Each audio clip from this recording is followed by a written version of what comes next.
Oke, perkenalan lagi, selamat siang teman-teman, saya Louis, dan untuk, selama kurang lebih 60 menit ke depan saya akan coba membagikan, eee, pengalaman saya dalam berpraktek di bidang hukum.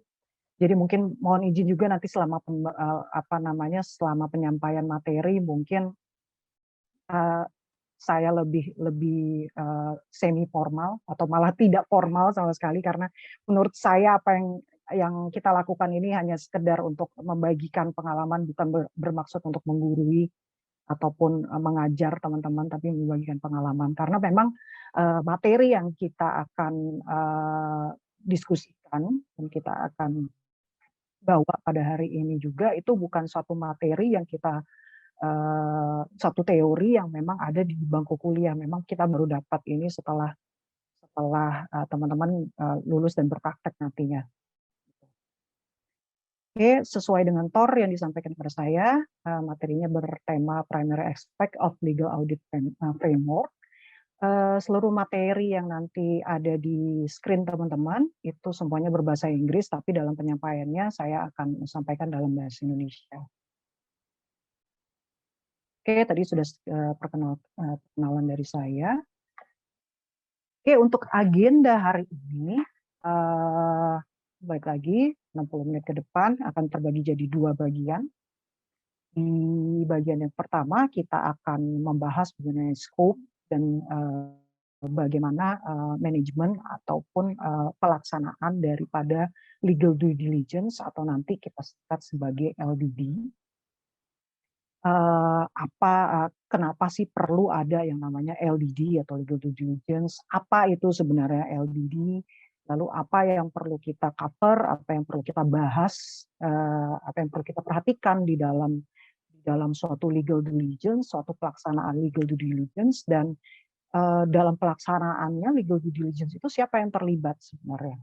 Terutama dari, sisi atau dari aspek kita sebagai, konsultan hukum pun nanti tim konsultan hukum. Lalu nanti di bagian kedua kita akan membahas, mengenai, cara pemeriksaan, informasi ataupun dokumen dan bagaimana caranya kita menyajikan suatu laporan yang kita lakukan setelah investigasi di dalam kerangka legal due diligence. Lalu, dalam bagian ini kita akan bahas, sumber-sumber informasi apa dalam kerangka legal diligence yang bisa kita jadikan patokan acuan untuk mendapatkan satu informasi material ataupun fakta material. Lalu, saya juga ajak teman-teman untuk bisa, melihat bentuk, laporan dari legal due diligence itu seperti apa yang ada pada prakteknya. Lalu, saya juga, akan bagikan, informasi apa saja yang biasanya kita review di dalam proses legal due diligence dan biasanya isu-isu apa yang umum, kita temui dan juga isu-isu apa yang umum kita periksa dalam satu kerangka legal due diligence.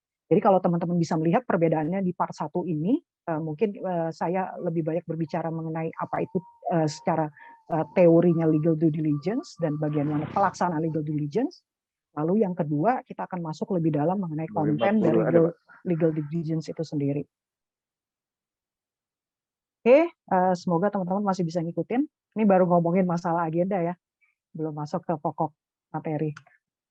Oke, sedikit disclaimer untuk teman-teman, materi yang, saya persiapkan hari ini hanya untuk knowledge sharing, jadi bukan sebagai legal advice. Dan kalau teman-teman nanti memerlukan, kopi dari materinya, silakan nanti saya akan, titipkan kepada teman-teman, panitia Dekraksis. Oke. Oke, kita masuk ke bagian pertama mengenai scope, atau lingkup dari LDD dan bagaimana, pelaksanaan dari LDD. Nah, pertanyaan pertama yang sebenarnya, perlu teman-teman pertanyakan, why-nya, kenapa sih sebenarnya, kita perlu LDD, suatu perusahaan perlu melaksanakan suatu legal audit. Ini ada pop-up yang lumayan ganggu sebentar ya. saya balik lagi ya. Jadi kita teman-teman perlu juga mengetahui informasi basic kenapa sebenarnya kita perlu melakukan suatu audit. Nah, kalau misalnya ditanya mengapanya, sebenarnya tidak ada satu teori yang bisa menjelaskan ataupun teori yang diterima secara umum tentang kenapa sih sebenarnya kita perlu legal due diligence, kita perlu melakukan legal audit.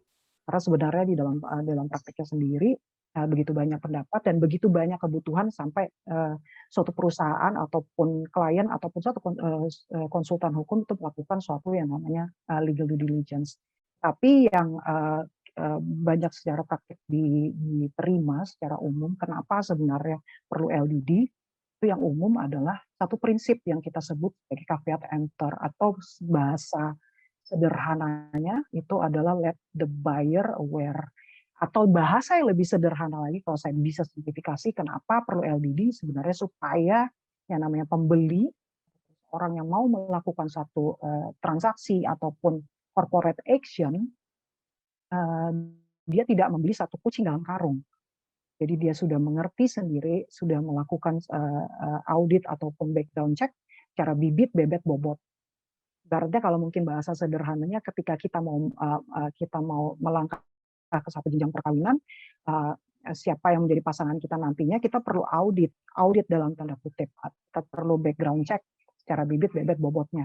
Mungkin itu secara bahasa sehari-hari yang coba saya simplifikasi. Lalu dari tujuan ataupun tujuan dari legal diligence itu sendiri untuk satu pembeli, ini transaksinya mungkin pembeli, tapi apa sebenarnya transaksi yang membutuhkan legal diligence, nanti kita akan bahas selanjutnya. Tapi secara umum untuk tujuan dari legal diligence itu sendiri adalah secara bisnis untuk mengetahui nilai dari satu transaksi, dari target bisnis juga dan juga aset yang nantinya mau dibeli. Lalu ada juga secara hukum untuk mengidentifikasi resiko hukum apa saja sih yang sebenarnya terkandung dalam satu perusahaan.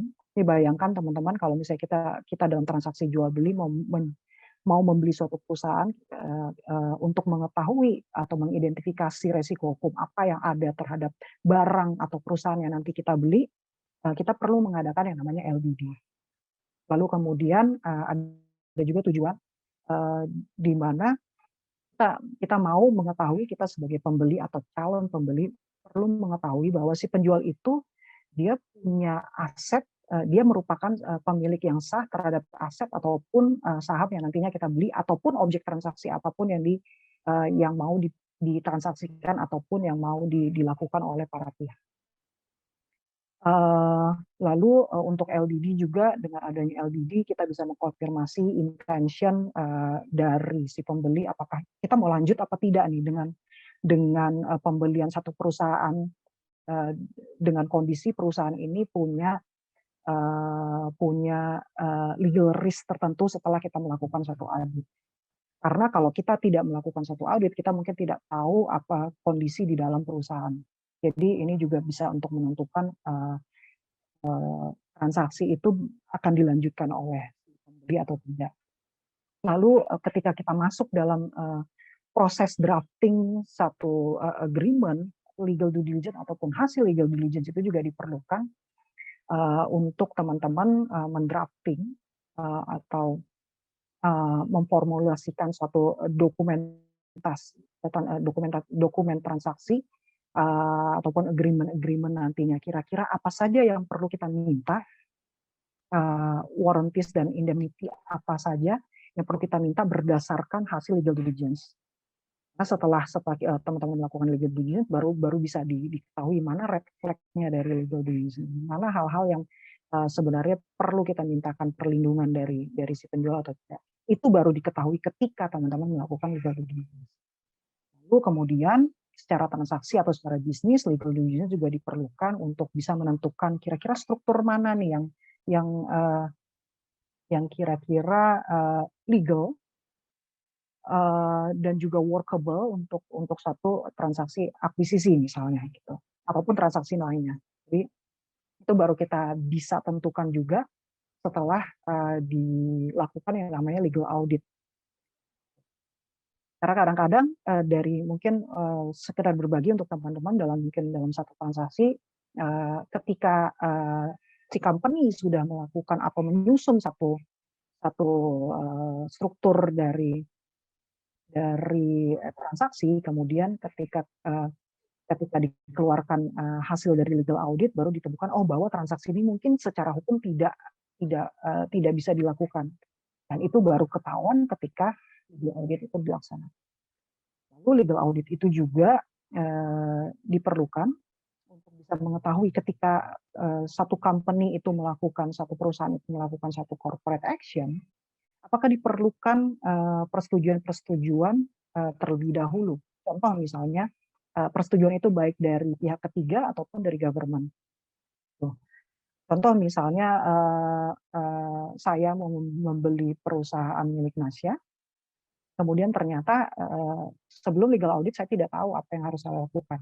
Tapi ketika legal audit itu dilakukan, saya tahu bahwa perusahaan Nasya itu ada ketentuan, ada persyaratan bahwa kalau misalnya mau jual beli saham, sebelumnya harus minta persetujuan pemerintah lebih dahulu. Atau mungkin di dalam perusahaan Nasya itu untuk adanya jual beli saham atau pergantian pemegang saham di perusahaan Nasya itu harus meminta persetujuan dari bank, karena perusahaan Nasya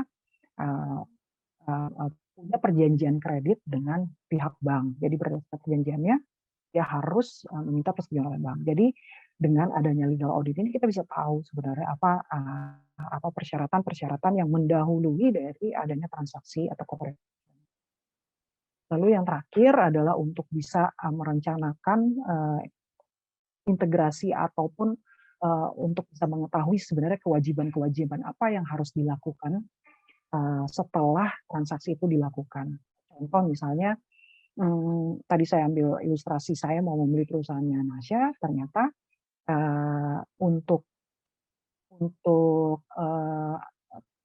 perusahaan Nasya itu setelah adanya jual beli, ternyata perlu dilaporkan nih jual belinya kepada pemerintah, ataupun mungkin setelah jual beli ada ketentuan dalam perjanjian Nasya dengan pihak bank ataupun pihak ketiga lainnya yang mensyaratkan Nasya untuk memberitahukan adanya pergantian pemegang saham. Itu salah satu contoh. Jadi sebegitu pentingnya suatu proses legal due diligence ataupun legal audit dalam satu transaksi yang dilakukan oleh company. Oke. Selanjutnya ini tadi kita saya sudah sharing sedikit mengenai kenapa harus ada legal diligence. Lalu nanti pertanyaan selanjutnya sebenarnya legal diligence itu apa sih? Legal audit itu apa sih? Mungkin sekedar informasi untuk teman-teman, sebenarnya sampai saat ini belum ada peraturan, baik itu level dalam hierarki peraturan perundang-undangan yang mendefinisikan apa itu sebenarnya legal audit, apa itu legal due diligence. Jadi tidak ada dalam satu perangkat peraturan kita ini yang mendefinisikan yang namanya legal due diligence. Jadi setiap orang atau setiap institusi itu punya definisinya masing-masing. Tapi mungkin yang saya bagikan sekarang ini, jadi ada satu definisi yang coba diperkenalkan oleh teman-teman yang berada di konsultan hukum pasar modal. Jadi khusus untuk konsultan hukum pasar modal, mereka punya asosiasi dan punya perhimpunan sendiri, dan ada standar profesional standarnya untuk konsultan hukum pasar, khusus untuk konsultan hukum pasar modal. Jadi dalam profesional standarnya mereka mendefinisikan suatu legal diligence sebagai suatu pemeriksaan dari sisi hukum yang dilakukan secara sesama oleh konsultan hukum. Konsultan hukum ini merujuk kepada konsultan hukum pasar modal ya. Jadi proses legal due diligence yang ada di dalam standar profesinya konsultan hukum pasar modal ini tentu saja transaksi yang berada di dalam sektor pasar modal ataupun uji tuntas yang dilakukan terhadap ataupun oleh emiten ataupun perusahaan terbuka. Jadi balik lagi, pemeriksaan dari sisi hukumnya ini yang dilakukan secara sesama dilakukan hanya oleh konsultan hukum terhadap perusahaan ataupun objek dari transaksi. Jadi kalau dari definisi ini kita bisa tahu bahwa legal due diligence itu tidak hanya dilakukan terhadap satu perusahaan, tapi bisa juga dilakukan terhadap satu objek transaksi. Dan pemeriksaan itu dilakukan berdasarkan transaksi atau tujuan transaksi yang mau dilakukan. Nah, tujuan legal due diligence itu sendiri sebenarnya untuk memperoleh informasi ataupun fakta-fakta material yang bisa menggambarkan kondisi dari perusahaan yang diperiksa ataupun kondisi dari aset ataupun objek transaksi yang diperiksa. Jadi balik lagi yang mau saya tekankan, tidak ada definisi pengertian yang diberikan oleh peraturan perundang-undangan, tapi mungkin definisi yang diberikan oleh standar profesi HKHPM, Himpunan Konsultan Hukum Pasar Modal ini bisa jadi pembuka gambaran untuk teman-teman bahwa LDD itu yang pertama tadi unsurnya adalah dilakukan baik itu terhadap company ataupun objek transaksi berdasarkan tujuan dari transaksi itu sendiri, dan tujuan dari LDD adalah untuk memperoleh informasi ataupun fakta material yang bisa menggambarkan kondisi yang sebenarnya dari company atau transaksi. Oke, selanjutnya untuk tipe dari LDD, sebenarnya tipe dari LDD ataupun pengklasifikasian LDD ini sendiri, balik lagi ini hanya berkembang di prakteknya, tidak ada satu teori yang diterima umum ataupun tidak ada pengklasifikasian berdasarkan peraturan, tapi ini berkembang secara praktek. Tipe LDD ini bisa dikategorikan sebagai dua tipe. At least ini yang pernah dan sering saya lakukan juga di kantor saya. Yang pertama itu full blown LDD atau full LDD. Jadi full LDD ini atau full audit ini dilakukan secara keseluruhan terhadap target target bisnis dan juga keseluruhan material-material kontrak, lalu kemudian dari mulai awal pendirian. Jadi seluruh aspek daripada satu company itu diperiksa secara menyeluruh dan secara seksama dalam satu kerangka full LDD atau full legal audit. Lalu yang kedua adalah limited LDD, limited legal due diligence. Jadi sesuai dengan namanya, limited legal due diligence ini fokus terhadap hal-hal atau materi-materi yang tergantung pada karakteristik dari transaksinya. Jadi tadi di awal dari definisi merefresh saja untuk teman-teman bahwa LDD itu bisa dilakukan terhadap company ataupun objek transaksi. Jadi kalau bisa dimasukkan dalam kategori ini full LDD ini adalah LDD yang dilakukan terhadap company secara keseluruhan aspeknya. Sedangkan kalau limited legal due diligence ini dilakukan secara parsial, secara terbatas untuk transaksi yang transaksi ataupun aset tertentu. Contoh misalnya untuk limited legal due diligence, misalnya satu company tadi saya ambil aja perusahaan saya dan perusahaan Asia. Saya mau melakukan satu transaksi, tapi bukan untuk membeli perusahaan Asia secara keseluruhan. Saya hanya mau membeli asetnya berupa tanah di Bandung misalnya. Gitu. Jadi saya tidak perlu untuk melakukan full LDD terhadap perusahaan Asia, keseluruhan aspek perusahaan Asia dari mulai awal pendirian mungkin sampai dengan saat ini, tapi saya hanya perlu melihat kira-kira untuk tanah ini, khusus untuk tanah ini, benar nggak Nasya yang mempunyai perusahaan Asia ini yang mempunyai hak atas tanah itu, lalu apakah ada jaminan-jaminan yang dibebankan terhadap tanah itu sendiri. Jadi semoga itu bisa menjelaskan ya perbedaan antara full LDD dengan limited LDD terbatas. Oke, lalu ini adalah transaksi-transaksi yang dalam prakteknya seringkali membutuhkan proses legal due diligence. Jadi mungkin sedikit informasi buat teman-teman, awalnya itu legal due diligence itu diharuskan dan proses awalnya itu diharuskan, background-nya diharuskan dan diperlukan dalam satu transaksi yang dalam sektor pasar modal.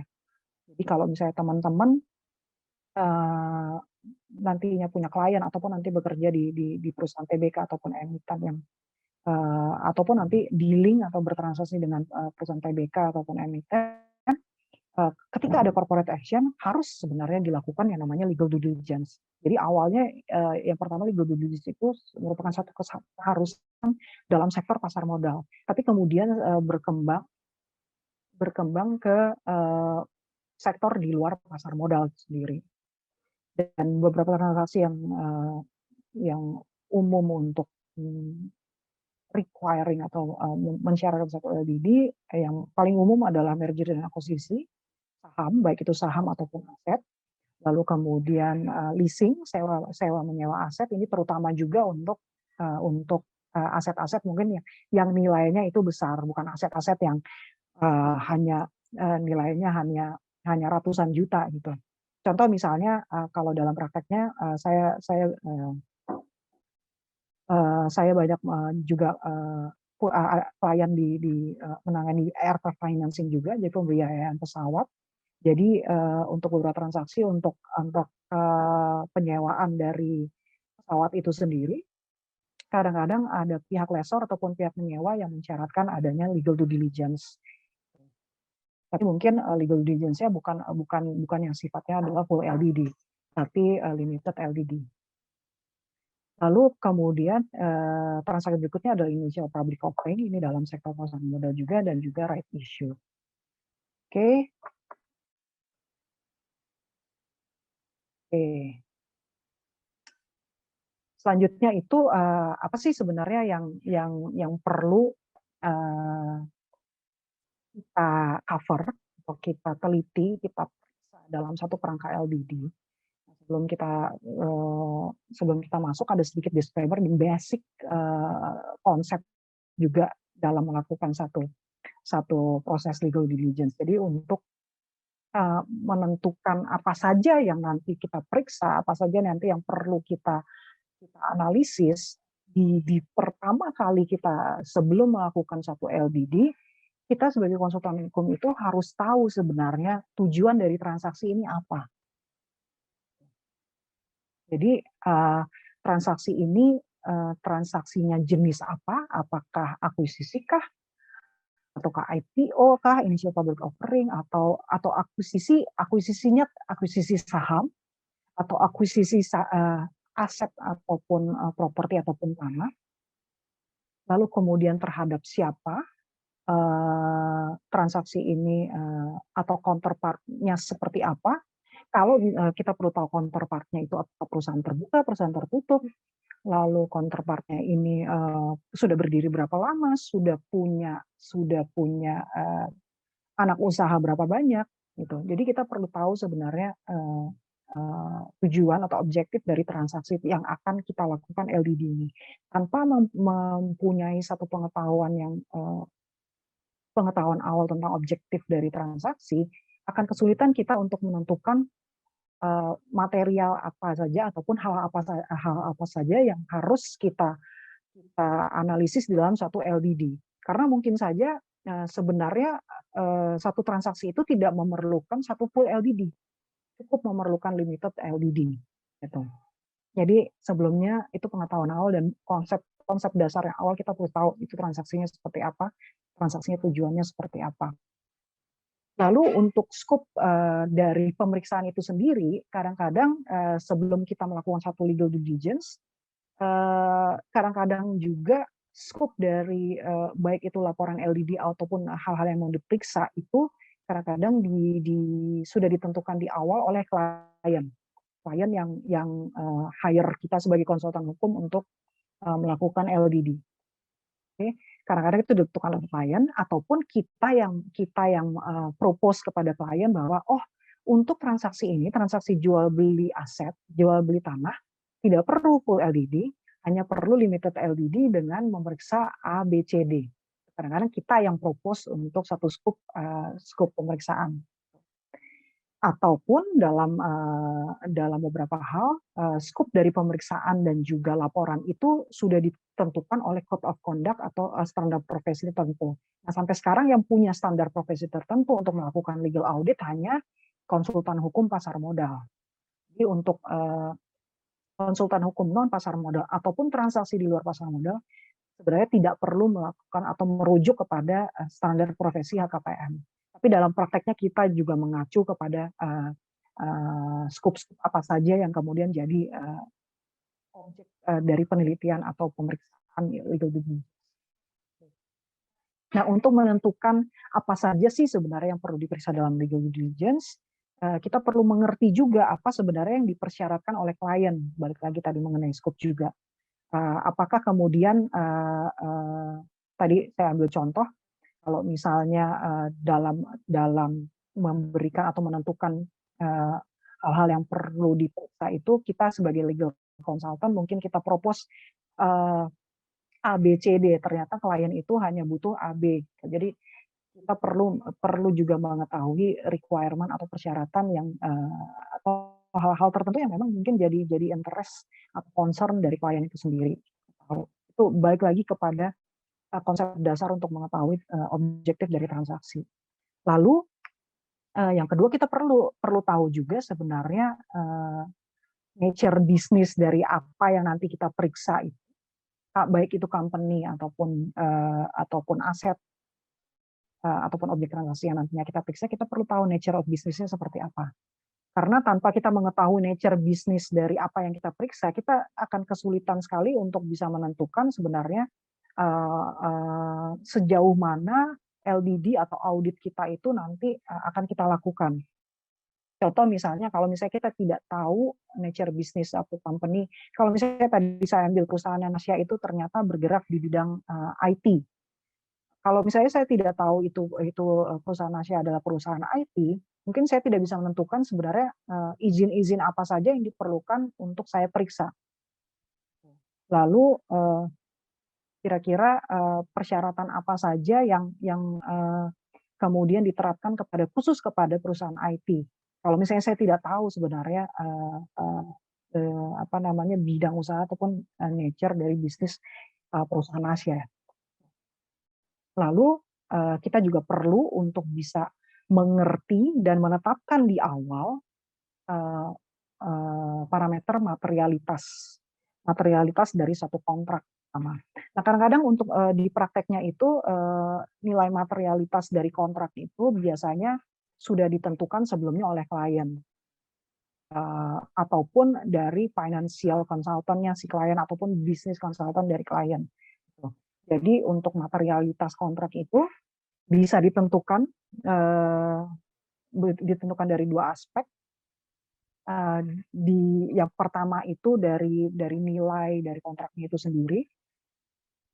Berapa sebenarnya nilai yang ditetapkan untuk menentukan bahwa kontrak-kontrak yang nantinya diperiksa oleh konsultan hukum itu memenuhi syarat material.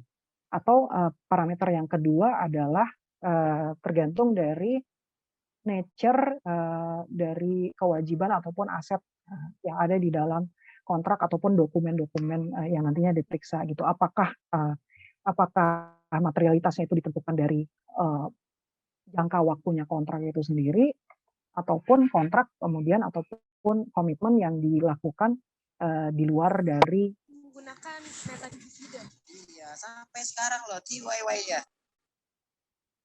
Oke, sorry, saya lanjutin.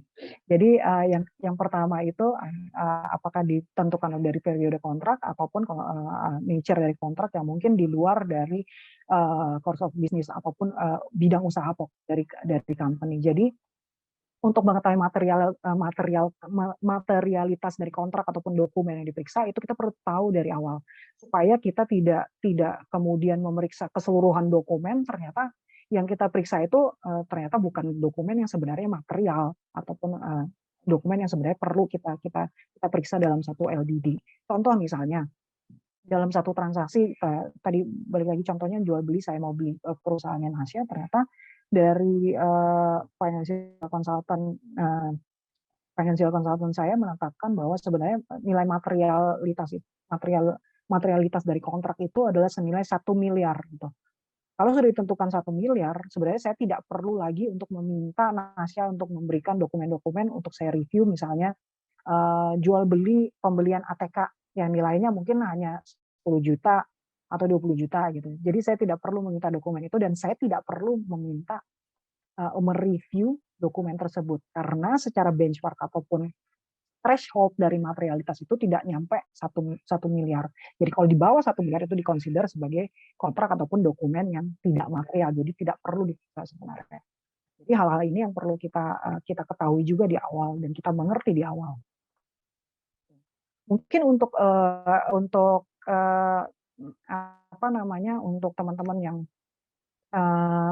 ketika teman-teman baru mulai untuk melakukan legal audit, entah itu teman-teman ada di dalam satu company ataupun di dalam law firm gitu. Jadi mungkin teman-teman belum secara langsung bersinggungan dengan menentukan materialitas kontrak atau menganalisis apa yang kemudian jadi keinginan dari klien. Karena itu mungkin biasanya dilakukan dan ditentukan di level senior lawyer ataupun dari partner gitu. Jadi tapi at least ini saya hanya ngasih tahu aja supaya teman-teman nantinya juga mungkin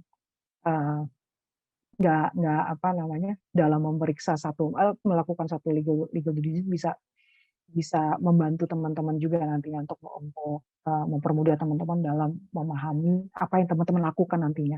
Karena dulu sharing juga, dulu ketika saya pertama kali melakukan legal diligence, legal audit, saya kadang-kadang tuh kayak ini saya melakukan apa ya? Apa yang harus saya periksa nih sebenarnya? Apa tanpa tahu sebenarnya ke depannya atau objektif dari apa yang saya periksa ini akan digunakan seperti apa gitu.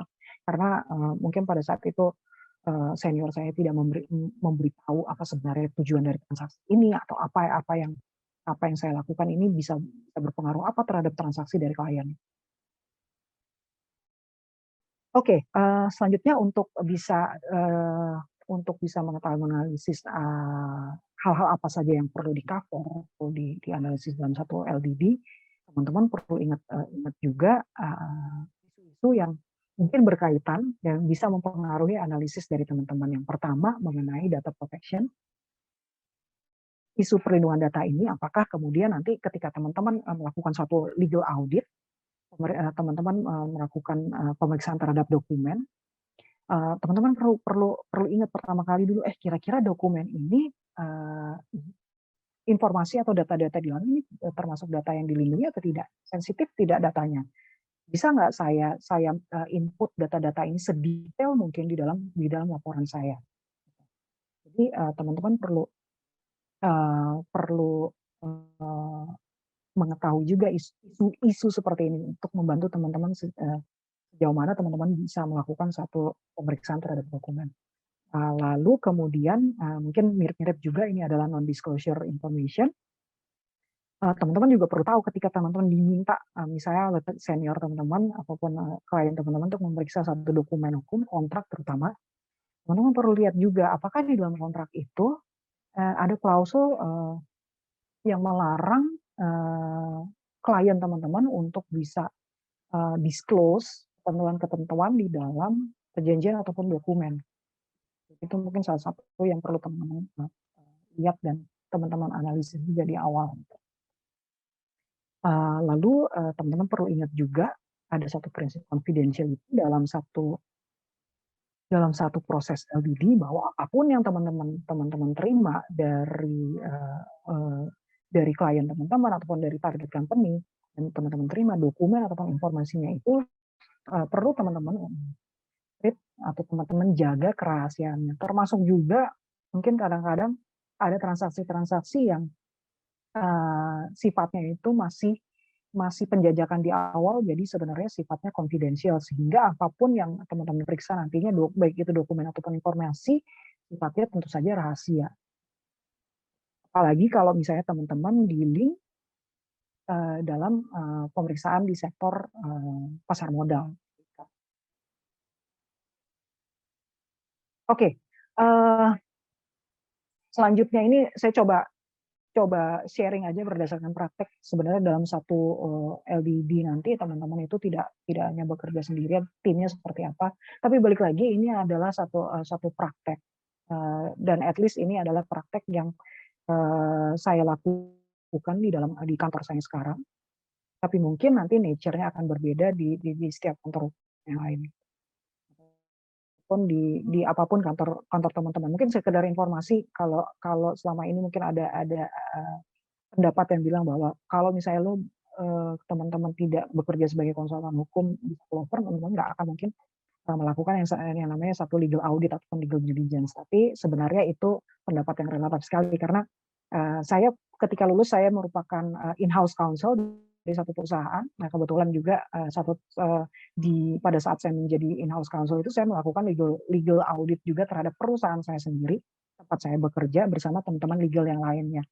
Jadi secara praktek walaupun in-house atau bukan konsultan hukum juga bisa ataupun dapat melakukan legal audit gitu. Nah, untuk tim sendiri sebenarnya secara umum ada yang namanya junior lawyers ataupun senior lawyers. Nah, biasanya teman-teman ketika teman-teman lulus dari Fakultas Hukum, jenjang pertamanya itu mungkin junior lawyers atau nanti title-nya di kantor-kantor hukum yang lainnya mungkin. Ketika teman-teman lulus itu nanti akan role-nya adalah sebagai junior lawyers dengan responsibility untuk melakukan satu investigasi terhadap dokumen ataupun informasi. Teman-teman adalah garda yang pertama itu untuk melakukan review dokumen, lalu kemudian input data-data ke dalam laporan legal due diligence, dan juga untuk merangkum ketentuan-ketentuan yang ada di dalam dokumen, ketentuan-ketentuan yang umum, ketentuan-ketentuan yang material juga yang ada di dalam dokumen, dirangkum untuk diinput dan diekstrapolasi dalam legal due diligence report. Jadi itu adalah biasanya main role dari junior lawyers ataupun fresh grade ataupun apapun lah istilah-istilahnya, nanti ada yang namanya trainee ataupun apa. Tapi itu adalah ketika teman-teman baru lulus ya, yang kurang lebih teman-teman lakukan adalah seperti itu. Lalu kemudian ada tim bagi junior pasti ada seniornya. Nah, untuk seniornya itu di level senior lebih banyak role-nya adalah untuk mengekstrapolasi hasil dari investigasi ataupun hasil dari review dan summary yang rangkuman dari teman-teman buat dalam satu laporan legal due diligence. Jadi senior itu biasanya mengekstrapolasi, oh kira-kira ini material untuk saya kasih tahu ke klien. Ini material untuk kira-kira saya harus kasih red flag ke klien bahwa misalnya perusahaan Nasya ini udah bertahun-tahun dia tidak melakukan perpanjangan izin. Itu adalah tugas dari senior lawyer untuk memberitahukan kepada klien bahwa ini seperti ini nih perusahaannya, izinnya dia nggak comply dengan izinnya. Jadi itu role dari senior lawyer. Lalu kemudian biasanya dalam satu tim LDD itu, jadi sebenarnya dalam satu tim LDD, balik lagi mungkin sebelum saya lupa, sebenarnya itu tidak ada ketentuan bahwa yang hanya bisa melakukan legal diligence itu apakah senior lawyer tertentu atau hanya advokat yang punya tersumpah atau enggak, atau hanya advokat dari Pradi atau advokat AAI, itu tidak ada ketentuan sebenarnya. Jadi selama teman-teman punya background hukum, kami bisa melakukan satu legal audit untuk memenuhi memenuhi asas ataupun prinsip profesionalisme dan tanggung jawab. Nah, biasanya sebenarnya bebannya itu dibebankan kepada teman-teman yang sudah punya license ataupun senior lawyer lah. Biasanya kalau senior lawyer dalam satu law firm itu ya, at least dia sudah punya license ataupun sudah disumpah gitu. Tapi untuk membantu senior lawyer itu ataupun yang tersumpah, advokat atau konsultan hukum itu bisa diperbantukan oleh teman-teman, entah itu teman-teman anak magang kah atau kemudian fresh grade atau mungkin tingkat akhir di fakultas hukum, itu bisa saja untuk diperbantukan ke advokat itu sendiri gitu. Tetapi tanggung jawab terhadap isi dari legal diligence itu dibebankan kepada konsultan hukum. Oke. Kemudian untuk flow daripada satu legal due diligence LDD team itu biasanya untuk teman-teman lawyer atau junior lawyer ataupun trainee, mereka tadi balik lagi mereka role-nya adalah untuk memeriksa dokumen di awal. Jadi mereka adalah garda terdepan, garda pertama untuk memeriksa dokumen dan kemudian merangkum itu dalam satu legal atau masukkan dalam satu legal due diligence report. Jadi mostly sebenarnya teman-teman trainee ataupun junior lawyers itu tidak tahu sebenarnya apa yang mau dilakukan terhadap legal due diligence ini, sejauh mana materialitasnya segala macam. Nah, itu adalah komunikasi atau bentuk komunikasi yang perlu disampaikan dari senior lawyer kepada junior lawyer. Nah, nanti mungkin tips aja buat teman-teman kalau misalnya teman-teman masuk ke dunia kerja kemudian disuruh, oh tolong dong nih Nasya periksa dokumen perusahaan A, B, C, D gitu. Kemudian Nasya nggak dikasih tahu nih sebenarnya ini tujuan saya untuk audit ini seperti apa. Mungkin Nasya bisa minta penjelasan kepada seniornya. Gitu kan sebenarnya ini transaksinya apa sih gitu kan. Sehingga dengan Nasya tahu objektif dari transaksi ini, kemudian Nasya bisa menganalisis, oh kayaknya Kak dokumen ini nggak perlu diperiksa deh karena kan objek transaksinya seperti ini gitu. Itu sharing aja untuk teman-teman. Lalu kemudian karena teman-teman junior lawyer adalah teman-teman yang mengidentifikasi ataupun menginvestigasi langsung dokumen pertama kali. Nah, teman-teman juga punya role, punya kewajiban juga untuk bertanya apabila misalnya dokumen diterima itu tidak lengkap ataupun tidak sesuai. Contoh misalnya, Nasya minta akta pendirian gitu. Oh, hanya kepada satu target company. Target company hanya memberikan akta pendirian gitu. Tanpa ada misalnya surat keputusan dari Kemenkumham untuk pendirian satu perusahaan itu. Nah, Nasya perlu langsung remind kepada tim dari LDD-nya, Kak, nih kayaknya untuk pendiriannya kurang SK gitu. Nah, itu adalah role yang biasanya dibebankan dalam tanda kutip dibebankan kepada teman-teman yang entry level yang baru-baru memasuki dunia kerja ataupun masih trading istilahnya. Jadi untuk menjalankan role ini sebagai fresh grade ataupun sebagai trainee lawyer, teman-teman perlu sebenarnya mengasah kemampuan analisis teman-teman. Jadi kalau saya selalu pesan sama teman-teman junior di kantor, at least teman-teman harus bisa menguasai yang namanya UPT. Kalaupun tidak hafal pasal per pasal, setidaknya teman-teman pernah baca full yang namanya UPT. Jadi tahu kira-kira misalnya ketika melakukan pemeriksaan terhadap satu company, apa saja yang harus saya minta, dokumen apa saja yang harus saya minta, dan bisa langsung mengetahui dan menganalisis apa saja kekurangan dokumen yang kira-kira harus saya mintakan kembali kepada klien. Itu kira-kira. Nah, tadi sesuai rundown untuk sebelum masuk ke part kedua, saya mau coba cek ke teman-teman apakah ada pertanyaan atau tidak. Supaya mungkin saya bisa take break dulu sebentar. Kalau misalnya ada teman-teman yang mau tanya, mungkin apa saya balikin ke Nasya dulu ya untuk take pertanyaan. Boleh Kak. Nanti aku bacain pertanyaannya. Oke, teman-teman. Terima kasih Kak Luis. Tadi itu bagian pertama dari pemaparan materi dari Kak Luis. Ini kita akan masuk kepada sesi Q&A yang pertama, di mana kita akan membuka kesempatan untuk 2 penanya. Seperti yang kita lihat nih di kolom komentar udah banyak yang masuk.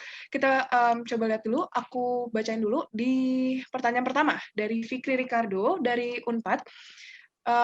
Kak Luis, pertanyaannya, apakah dalam suatu kontrak perlu dicantumkan bahwasanya telah dilakukan LDD di dalam klausula conditions precedent? Jika perlu, apakah hasil LDD tersebut akan menjadi lampiran dari kontrak tersebut? Boleh Kak dijawab. sorry. Tadi apakah dalam satu kontrak atau dokumen? Boleh Apa- diulang nggak? Boleh, baik. Apakah dalam suatu kontrak perlu dicantumkan bahwasanya telah dilakukan LDD di dalam klausula conditions precedent? Dan jika perlu, apakah hasil LDD tersebut akan menjadi lampiran dari suatu kontrak tersebut? Oke. Tadi Ricardo ya? Betul, Fikri Ricardo. Fikri Ricardo nanti kalau misalnya masih mau nanya lagi silakan ini aja tanya langsung aja ke saya. Kalau dari pertanyaannya saya coba asumsikan kontrak yang Fikri tanyakan itu adalah kontrak transaksi. Jadi tahapannya mungkin kalau misalnya tadi balik lagi kalau misalnya saya mau jual beli saham dengan perusahaan Nasya, yang pertama saya LDD itu posisinya atau sekuensinya ada di awal. Jadi yang pertama kita lakukan LDD dulu, audit dulu terhadap saya lakukan audit terhadap perusahaan Nasya, kemudian setelah saya melakukan audit ada keluar nih hasil dari audit itu sendiri. Lalu kemudian kita masuk dalam formulasi satu kontrak transaksi. Jadi mungkin kalau saya boleh asumsikan kontrak yang jadi pertanyaannya Fikri adalah kontrak transaksi setelah adanya LDD gitu. Nah, kalau pertanyaannya adalah apakah LDD itu bisa dimasukkan condition precedent, tentu saja itu adalah hal yang mungkin saja gitu. Justru kalau misalnya saya ada di posisinya si penjual, saya ada di posisinya Nasya yang menjual aset saya ataupun menjual saham, saya akan minta itu sebagai sebagai condition precedent juga. Gitu. Kenapa saya minta gitu? Supaya kalau misalnya nanti ada resiko-resiko. Artinya kalau misalnya saya sebagai penjual meminta LDD sebagai condition precedent, saya resiko terhadap apa yang nanti dibeli oleh si pembeli itu sudah seharusnya jadi resiko pembeli gitu. Jadi saya udah disclose semua dokumen saya, pembeli sudah memeriksa itu dalam satu legal due diligence. Jadi apapun resiko yang tercantum atau yang melekat pada aset ataupun saham itu adalah jadi resiko pembeli. Jadi balik lagi kalau menjawab pertanyaan Ricardo, Fikri Ricardo, yang pertama mungkin, sangat mungkin, tapi bukan satu keharusan juga untuk mencantumkan sudah dilakukan LDD di dalam satu condition precedent. Gitu. Tapi it's good to have di dalam condition precedent.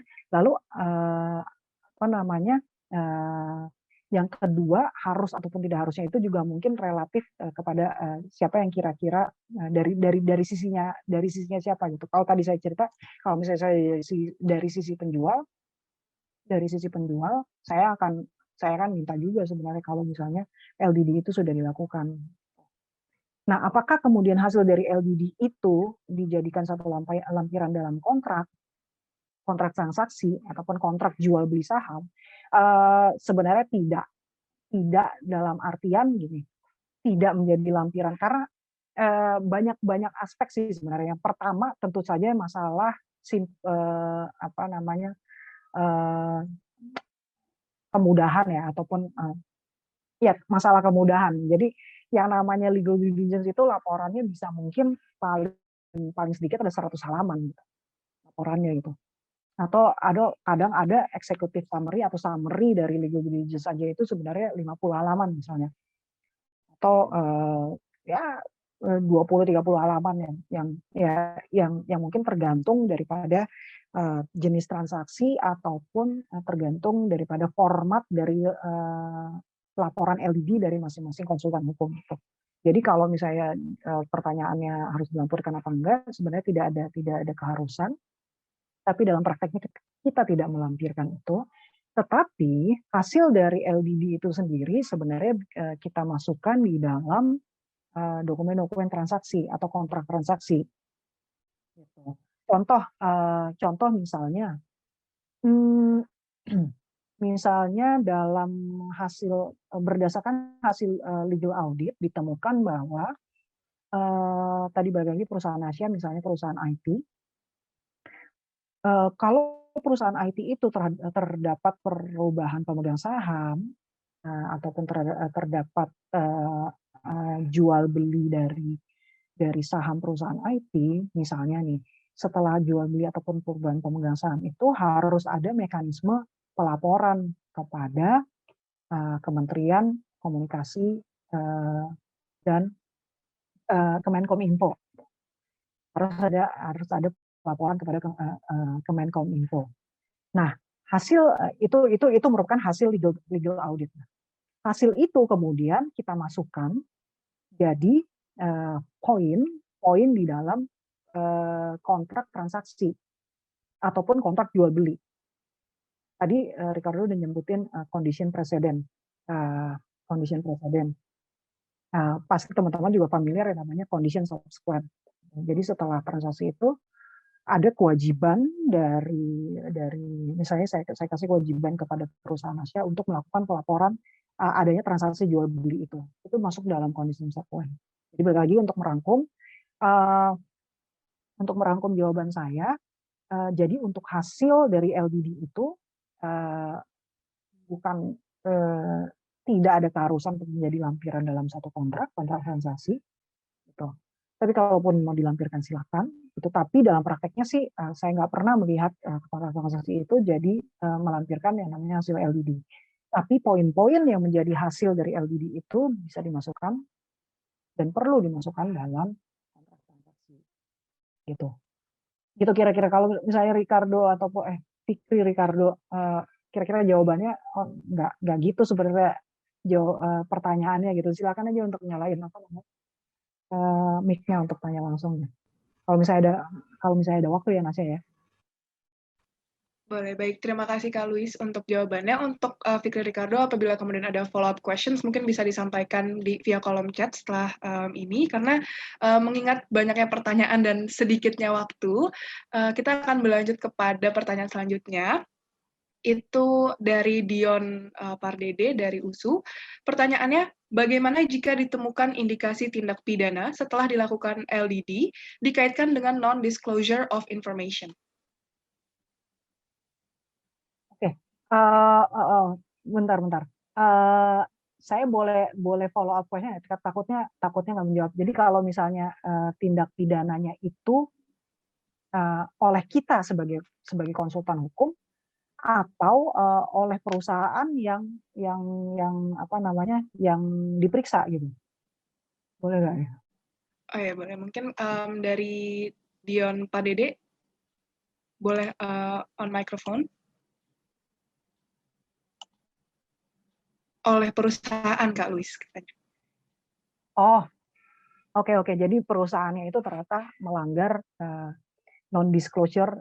Jadi misalnya dia punya kontrak, ternyata harusnya kontraknya itu tidak boleh diberikan kepada pihak ketiga, tapi dalam rangka LDD itu mungkin mungkin si perusahaannya itu memberikan kepada kita sebagai konsultan hukum. Mungkin kira-kira itu yang saya tangkap. Nah, kalau misalnya kalau misalnya poinnya seperti itu, sebenarnya kita dari posisi konsultan hukum yang memeriksa dokumen itu, kita hanya bisa ngasih red flag kepada klien atau perusahaan. Kalau misalnya tadi contohnya adalah perusahaan yang kita periksa itu adalah perusahaan yang mau dibeli dan klien kita adalah perusahaan yang mau membeli. Posisi kita, kalau misalnya terjadi demikian, posisi kita sebagai konsultan hukum, kita hanya bisa sebatas untuk memberikan red flag kepada klien kita, si orang yang mau membeli itu, bahwa dokumen ini sebenarnya tidak bisa kami periksa, tidak bisa kami masukkan dalam report kami karena ada ketentuan non-disclosure gitu. Jadi ini sebenarnya prakteknya aja ya. Jadi sebenarnya yang bisa kita lakukan adalah ngasih tahu ke klien untuk klien memberitahu kepada perusahaan yang kita periksa. Dokumen ini gue nggak bisa periksa, nggak bisa gue masukkan. Kalau mau, kamu kasih summary-nya aja, ataupun kamu kasih dalam bentuk anonymous gitu. Misalnya seperti itu. Tapi approach-nya akan bisa berbeda. Cuma kalau menjawab lagi pertanyaan si Bang Pardede ya benar ya namanya, semoga nggak salah. Jadi kita sebagai konsultan yang memeriksa itu hanya bisa sebatas untuk memberitahukan. Itu sih, karena kita sendiri sebenarnya terikat kepada kepada kewajiban untuk menjaga